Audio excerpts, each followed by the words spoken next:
Hello everyone, welcome back. This is Audumba Shinde from APHGPAD Academy. So last lecture we have started with pharmacological action of insulin. Insulin ची pharmacological action glycogenesis and gluconeogenesis यांचा काय impact आहे, इन्सुलिनचा काय impact आहे त्याच्यावर, कोणत्या प्रोसेसनी तो stimulate करतो, कोणत्या प्रोसेसनी तो ब्लॉक करतो, हे आपण लास्ट लेक्चरमध्ये स्टडी केलेलं आहे. सो थर्ड वन जी ॲक्शन आहे हे आतापर्यंत आपण बघितलं की ग्लायकोजन सिंथेस जो आहे तुमचा ग्लायकोजन सिंथेस, तर याची काय आहे मेकॅनिझम, याला कसा तो इनिबिट करतो हे आपण बघितलेलं आहे. बट हे झालं तुमचा एक आपण बघितलं की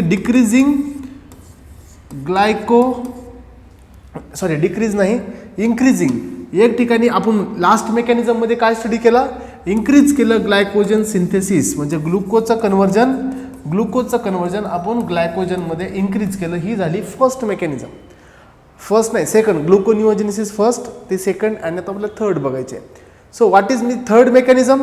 थर्ड मेकॅनिझम काय सांगते बघा की आता जो आपला मेन पार्ट आहे आपण बघतोय की ग्लायकोजन हे आपले स्टोर आहेत, स्टोर फॉर्म आहे आपल्या ग्लुकोजचा, म्हणजे मिलियन्स ऑफ ग्लुकोज एका ग्लायकोजनमध्ये स्टोर होऊ शकतात. आता त्यापेक्षा अजून जास्त इम्पॉर्टंट काय आहे की या ग्लायकोजनचं जर समजा ब्रेकडाऊन केलं तर एक ग्लायकोजन ब्रेकडाऊन केला याला आपण कॅटाबॉलिझम म्हणू शकतो. ठीक आहे, याला आपण कोणती प्रोसेस म्हणू शकतो, कॅटाबॉलिझम. कॅटाबॉलिझम मीन्स व्हॉट की breakdown of complex molecule into simplex form.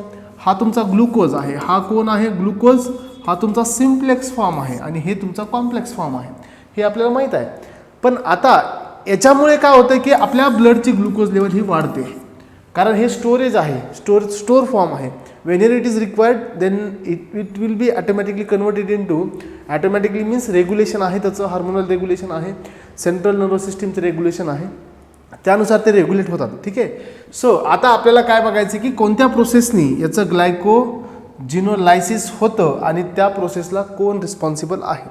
ठीक आहे, तर बघा की हाच सेम पाथवे आहे आपला सायक्लिक KMP, याचं ॲक्टिवेशन होतं. याचं ॲक्टिवेशन करण्यासाठी कोण रिस्पॉन्सिबल आहे, याचं ॲक्टिवेशन करण्यासाठी तुमचा एफिनेफ्रिन आहे, ग्लुकॅगोन आहे, जे तुमचे हायपरग्लायसेमिक हॉर्मोन्स आहेत हे रिस्पॉन्सिबल आहे त्याला स्टिम्युलेशनसाठी. आणि याच्या अपोजिट ॲक्शन कुणाचे आहे तुम्हाला माहीत आहे, अपोजिट ॲक्शन ही आपल्या इन्सुलिनची आहे. इन्सुलिन हा कोण आहे, ओरल हायपोग्लायसेमिक एजंट, जो की तुमचा कोणता ॲगोनिस्ट आहे, फॉस्फोडायस्टरेज ॲगोनिस्ट म्हणून हा इथं काम करतो. Phosphodiesterase responsible for breakdown of cyclic KMP, हे पण तुम्हाला सांगितलेलं आहे. बट बघा की हा सायक्लिक KMP काय ॲक्टिवेट करतो, तो ॲक्टिवेट करतो प्रोटीन कायनेज. ठीक आहे, प्रोटीन कायनेज ए एन्झाईम. ठीक आहे, प्रोटीन कायनेज ए एन्झाईम. तर या ठिकाणी हा एन्झाईम ॲक्टिवेट झाला की हा काय करतो बघा की तुमचा जो फॉस्फोरिलेज कायनेज आहे, ठीक आहे, हे पूर्ण फॉस्फोरायलेज कायनेज हा एक सेपरेट एन्झाईम आहे, लक्षात असू द्या. हा फॉस्फोरायलेज कायनेजचं काय करतो, तो इनॲक्टिव्ह फॉर्म टू कन्वर्जन करतो. हा इनॲक्टिव्ह फॉर्म आहे. ठीक आहे, याचं कन्वर्जन करतो तो ॲक्टिव्ह फॉर्ममध्ये, फॉस्फोरायलेज kinase active form.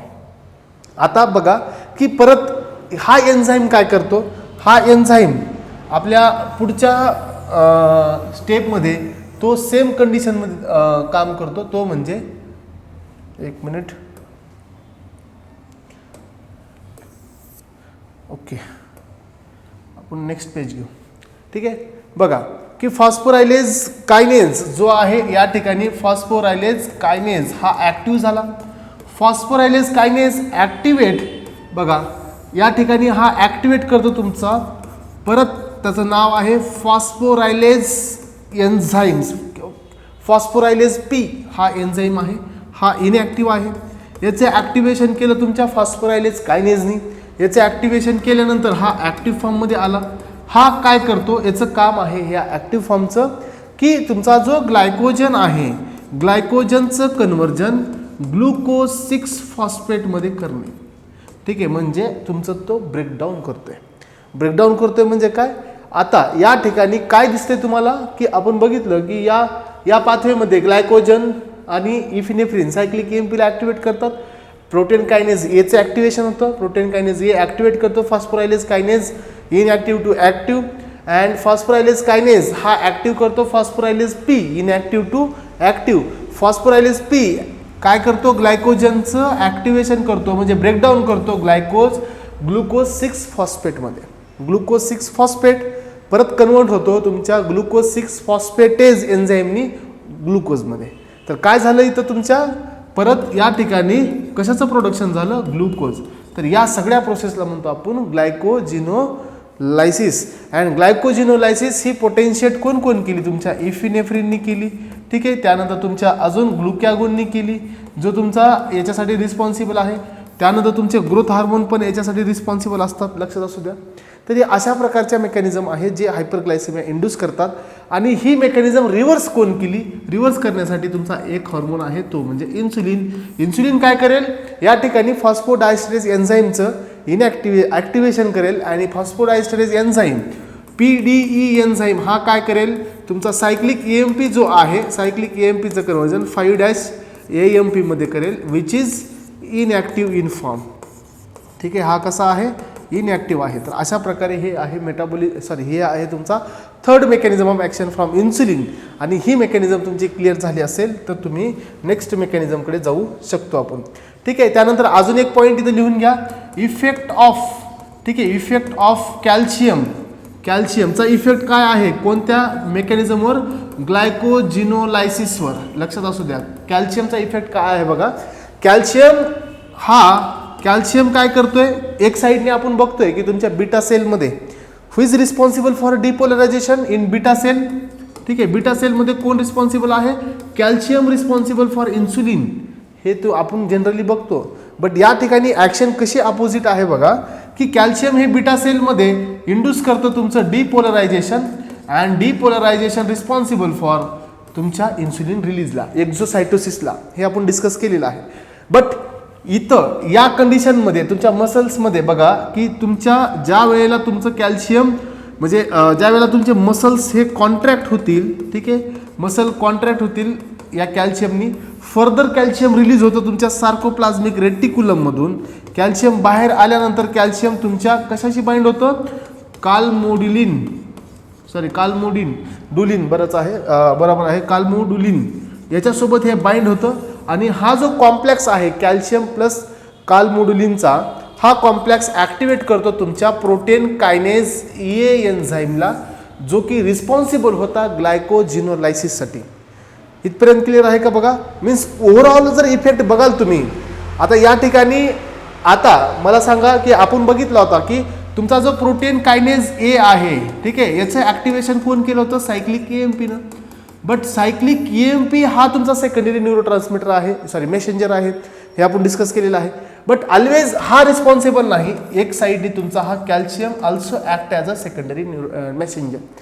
And without helping without dependent on cyclic EMP, it will directly activate protein kinase C. Protein kinase C activate phosphorylase kinase.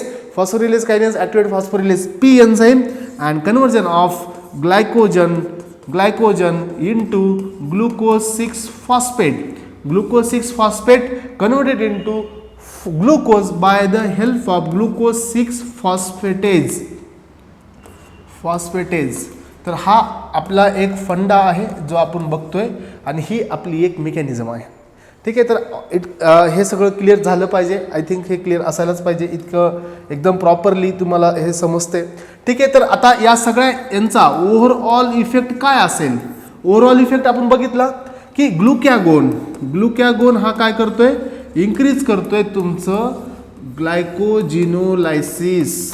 ठीक आहे, ग्लायकोजिनोलायसिस. त्यानंतर तुमचा इफिनेफ्रिन ऑल्सो रिस्पॉन्सिबल फॉर ग्लायकोजिनोलायसिस. त्यानंतर तुमचा इन्सुलिन हा कशासाठी आहे, इन्सुलिन हे दोन्ही प्रोसेस तुमच्या थांबवतो. अँड यांचा अजून एक इम्पॅक्ट बघितला आपण, नाही यांचा नाही, या इन्सुलिनचा, की हे रिस्पॉन्सिबल आहे डिक्रीजिंग तुमचं ग्लुकोनिओजेनेसिस. ठीक आहे, हे थांबवतो. त्यानंतर तुमचा अजून एक प्रोसेस वाढवतो, हा इन्क्रीज करतो ग्लायकोजेनेसिस. ठीक आहे, म्हणजे हा ग्लायकोजनचं सिंथेसिस वाढवतो. तर हे आहेत आपले ओव्हरऑल इफेक्ट जे आपल्या ग्लुकोजवर आहेत. तर एक झाली तुमची फार्माकोलॉजिकल ॲक्शन कंप्लीट. ठीक आहे, या ठिकाणी तुमच्या फार्माकोलॉजिकल ॲक्शनमध्ये एक ॲक्शन ही कंप्लीट झालेली आहे. आता सेकंड ॲक्शन जी आहे इफेक्ट ऑन, ठीक आहे, हेडिंग टाका इफेक्ट ऑन फॅट. ठीक आहे, फॅटवर याचा काय इफेक्ट आहे हे थोडं इम्पॉर्टंट आहे, थोडं क्रिटिकल पण वाटू शकतं. बट जर पाथवेज क्लिअर असतील तर तुम्हाला ते सगळं समजून येईल. ठीक आहे, तुम्हाला एक साईडनी एक लक्षात ठेवायचे तुमची जी ब्रेन सिस्टीम आहे. ठीक आहे, ब्रेन सिस्टीममध्ये जो तुमचे नर्व आहेत या सिम्पॅथॅटिक नर्वची या ठिकाणी मेकॅनिझम तुम्हाला दिसेल. सिम्पॅथॅटिक नर्व इथं कसे काम करतात, कोणत्या वेची त्याची मेकॅनिझम आहे ते पण तुम्हाला क्लिअर असेल. ठीक आहे, त्यानंतर बघा की तुमच्या बॉडीमध्ये जे ॲडिपोज टिश्यू आहे ज्यांच्यामध्ये फॅट भरलेला आहे. ठीक आहे, हे सगळे ॲडिपोज टिश्यू लक्षात घ्या आणि याच्या मेकॅनिझम आपण बघू.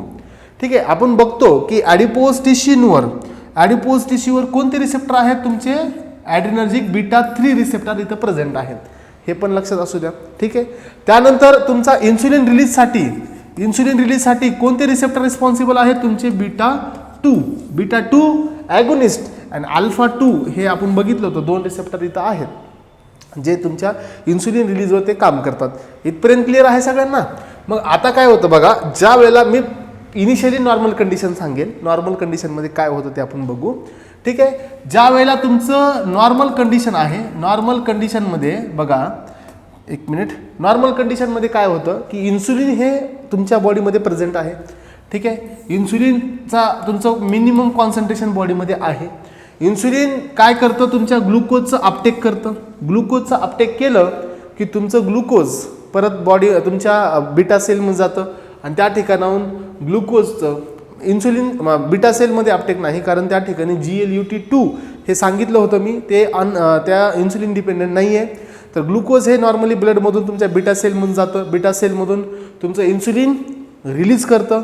ठीक आहे, बाय डिपोलरायझेशन हे आपण मेकॅनिझम नॉर्मली बघितलेली आहे. ह्या नॉर्मल केसमध्ये हा जो तुमचा सिम्पॅथॅटिक आहे, सिम्पॅथॅटिक जो रिसेप्टर आहे हा काय करतो बघा की एक मिनिट, हे बघण्याआधी आपल्याला अजून एक याच्या आधी दुसरी मेकॅनिझम बघायची आहे, ते मेकॅनिझम आपण क्लिअर करू.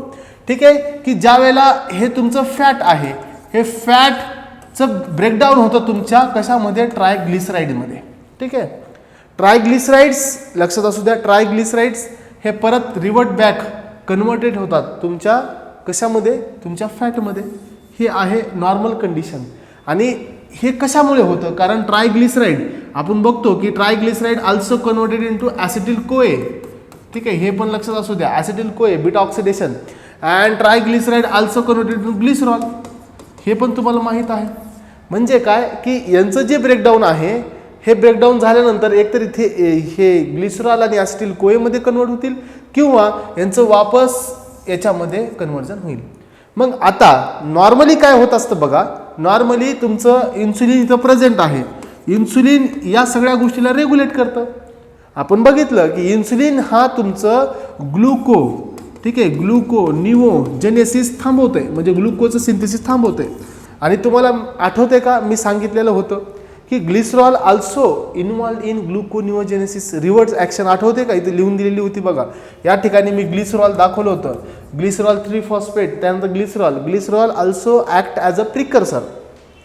तर आता ज्या वेळेला इन्सुलिन कॉन्सन्ट्रेशन ज्या वेळेला डिक्रीज होणार त्यावेळेला हे ग्लिसरॉल ही जी ट्रायग्लिसराईड्स आहेत हे तुमच्या फॅटी ॲसिडमध्ये कन्वर्ट होणार का, फॅटी ॲसिडमध्ये कन्वर्ट होणार नाहीत. ठीक आहे, आणि इन्क्रीज होणार तुमच्या प्रोडक्शन ऑफ ट्रायग्लिसराईड्स ज्या वेळेला इन्सुलिनची कमतरता असेल. इन्सुलिनच्या डिफिशियन्सीमध्ये फॅटचं कन्व्हर्जन ट्रायग्लिसराईड्समध्ये होतं. ट्रायग्लिसराईडचं ॲक्सिडेशन तुमचे फ्री फॅटी ॲसिड रिलीज होतात.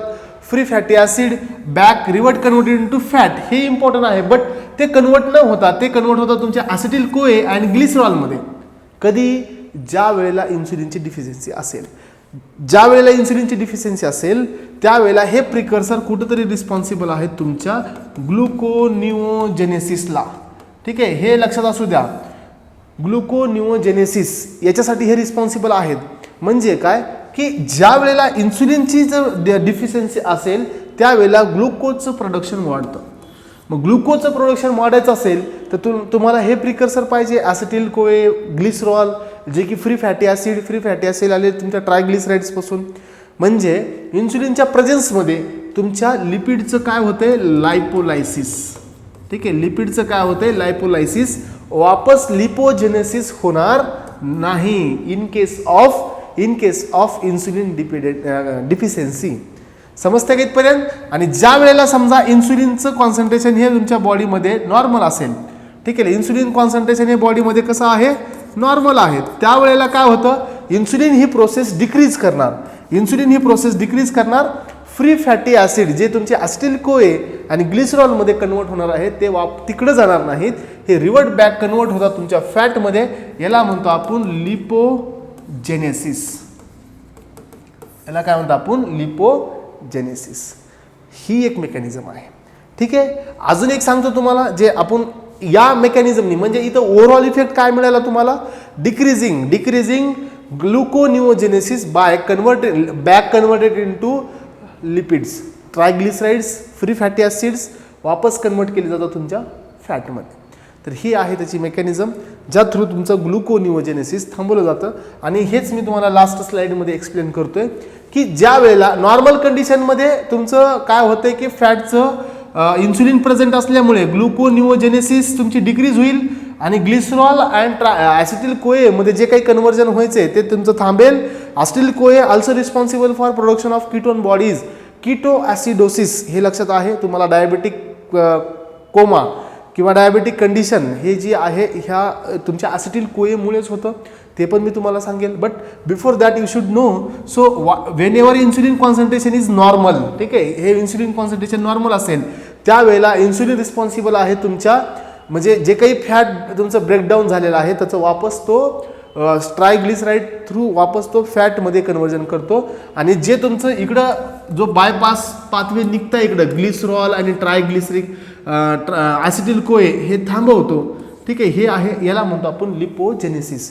अँड ज्या वेळेला बघा आता पुढची स्टेप, ज्या वेळेला इन्सुलिनचं कॉन्सन्ट्रेशन हे तुमचं डिक्रीज होतं, इन्सुलिन कॉन्सन्ट्रेशन डिक्रीज झालं तर तुमचं ब्रेनला ते सिग्नल जाणार. ब्रेनकडे का सिग्नल जाणार? कारण ब्रेनला कोण या तुमच्या बीटा सेलला कोण रेग्युलेट करायला? हा बीटा 2 रिसेप्टर आहे. बीटा 2 मी तुम्हाला मसल्सवर सांगितला होता, बट काही बुक्समध्ये दिलेला आहे beta 2 also responsible for insulin release. लक्षात असू द्या, also responsible for insulin release. आता मला सांगा की हे ज्या वेळेला तुम्हाला असं होणार की इन्सुलिनेमिया म्हणजे इन्सुलिन कमी झालं तर त्याचं रिकव्हरी करण्यासाठी त्याला रिलीज करण्यासाठी या ठिकाणी तुमचं स्टिम्युलेशन होईल.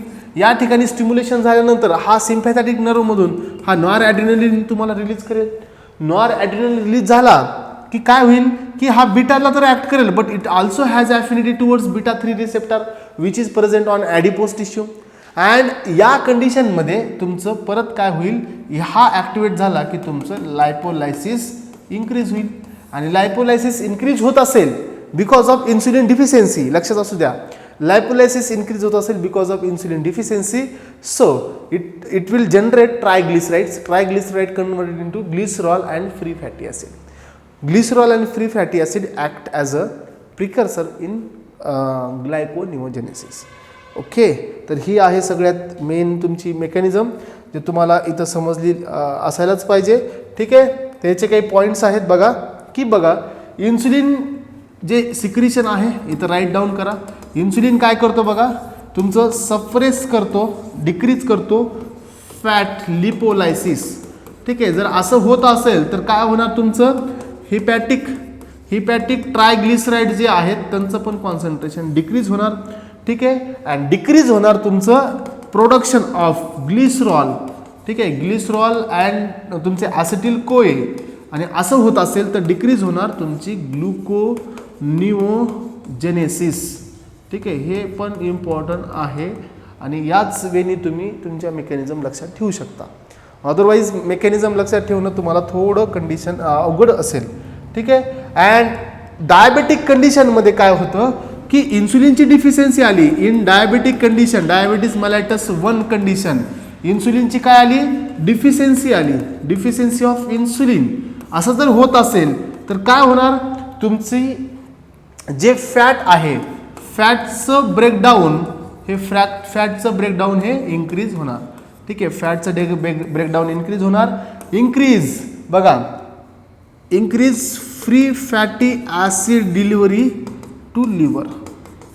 ठीक आहे, आणि यांचं कन्वर्जन होणार तुमच्या ग्लिसरॉल अँड तुमच्या ॲसिटिल कोएमध्ये, glycerol and acetyl CoA. Okay, तर अशा प्रकारे हे कंडिशन आहे. आणि आता बघा की अजून एक इथं ड्रॉबॅक तुम्हाला लक्षात ठेवायचं की डायबेटिक कंडिशनमध्ये अनवॉन्टेड फॅट ब्रेकडाऊन होतं. डायबेटिक कंडिशनमध्ये अनवॉन्टेड फॅटचं काय होतंय, ब्रेकडाऊन होतंय. अनवॉन्टेड फॅट ब्रेकडाऊन होत असेल तर तुमचे काय जनरेट होतात, free fatty acid. Free fatty acid हे कुणामुळे होतंय, तुमच्या हे पण हार्मोन रिस्पॉन्सिबल आहेत. ग्लुकॅगोन also responsible for generation of free fatty acid, epinephrine also responsible for generation of free fatty acid. हे पण लक्षात असू द्या. फ्री फॅटी ॲसिड इथे जनरेट झाले, ॲड्रिनलिन पण इथे लिहून घ्या. हे 3 हार्मोन रिस्पॉन्सिबल आहेत तुमचे फ्री फॅटी ॲसिड जनरेशनसाठी. इन्क्रीज तुमचं ग्लिसरॉलचं कॉन्सन्ट्रेशन इन्क्रीज होईल, ॲसिटिल कोएचं कॉन्सन्ट्रेशन इन्क्रीज होईल.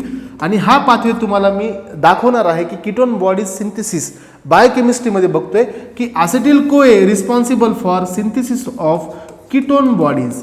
आणि जर ओव्हर प्रोडक्शन झालं कीटोनचं कुठं, तुमच्या बॉडीमध्ये, तर इन्क्रीज होणार तुमच्या ब्लडचा pH because of acidic condition, acidic ketone bodies. आणि त्या कंडिशनला म्हणतो आपण कीटो ॲसिडोसिस.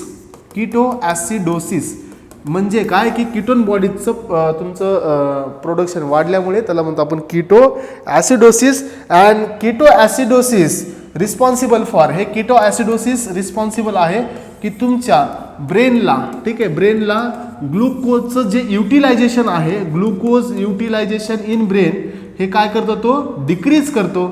आणि तसं होत असेल तर ग्लुकोजचं ॲक्युम्युलेशन तुमच्या ब्रेनमध्ये वाढेल. ठीक आहे, इन्क्रीज होणार ग्लुकोजचं ॲक्युम्युलेशन इन ब्रेन, कशाचं, ग्लुकोजचं. आणि त्या कंडिशनला आपण म्हणतो डायबेटिक कोमा.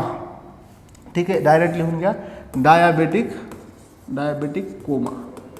ठीक आहे, तर हे अशा प्रकारचे काही कॉन्ट्रा इंडिकेशन आहेत जे तुम्हाला लक्षात ठेवायचे आहेत, जे तुम्हाला राईट डाऊन करायचे आहेत. आणि याच्या कन्सेप्ट तुम्हाला अजून आहेत जे तुम्ही स्वतः क्लिअर करणार. ठीक आहे, अँड हे कधी होते, फक्त तुमच्या डायबेटिक कंडिशनमध्ये होते की काही जो पार्ट आहे तुमचा ॲसिटिल कोए हा तुमच्या कशासाठी आहे, तुमच्या ग्लुकोनिओजेनेसिससाठी पण रिस्पॉन्सिबल आहे अँड तुमच्या कीटोन बॉडीच्या प्रोडक्शनसाठी पण रिस्पॉन्सिबल आहे.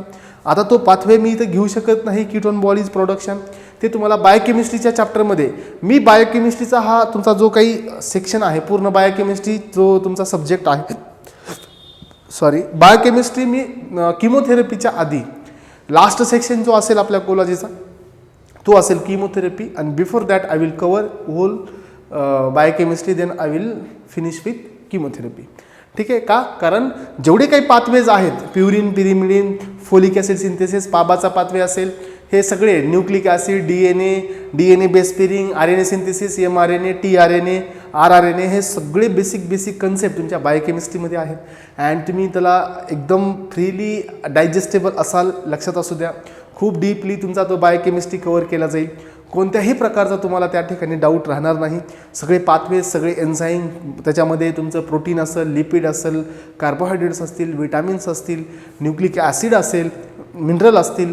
अँड त्यानंतर मेटाबॉलिझम असेल, मेटाबॉलिझममध्ये ग्लायकोलिसिस, TC असेल, ग्लायकोनिओजेनेसिस असेल, HMP पाथवे असेल, इलेक्ट्रॉन ट्रान्सपोर्ट चेन असेल, बीटा ऑक्सिडेशन सायकल असेल, युरिया सायकल असेल अँड केल्विन सायकल असेल. तर एवढ्या सायकल मी कव्हर करतो आणि तेवढ्या प्रॉपर वेनी तुमचे सगळे एन्झाईम मी तुम्हाला रिमेंबर करून देतो. त्याबद्दल तुम्ही एकदम प्रॉपर वेनी तुम्ही डोंट वरी अबाउट दॅट, तुम्ही त्याच्याबद्दल टेन्शनच घेऊ नका. ठीक आहे, तर अशा प्रकारे हे एक मेकॅनिझम आहे आपली लिपोलायसिसवर. त्यानंतर जो थर्ड इफेक्ट आहे इन्सुलिनचा, जो थर्ड इफेक्ट आहे तो आहे प्रोटीनवर. ठीक आहे, इफेक्ट ऑन प्रोटीन मेटाबॉलिझम.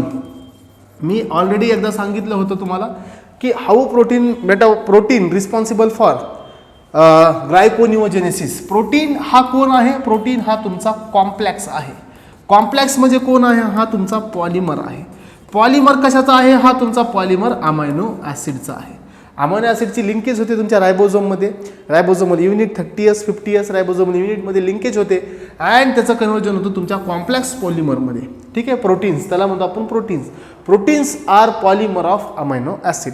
आपल्याकडे इसेन्शियल आणि नॉन इसेन्शियल अमायनो ॲसिड आहेत जे आपल्या जीपॅडला विचारले जातात, ते पण मी तुम्हाला कव्हर करेल. But before that I would like to clear this mechanism from insulin, then will come to there in biochemistry काय कन्सेप्ट आहे तो.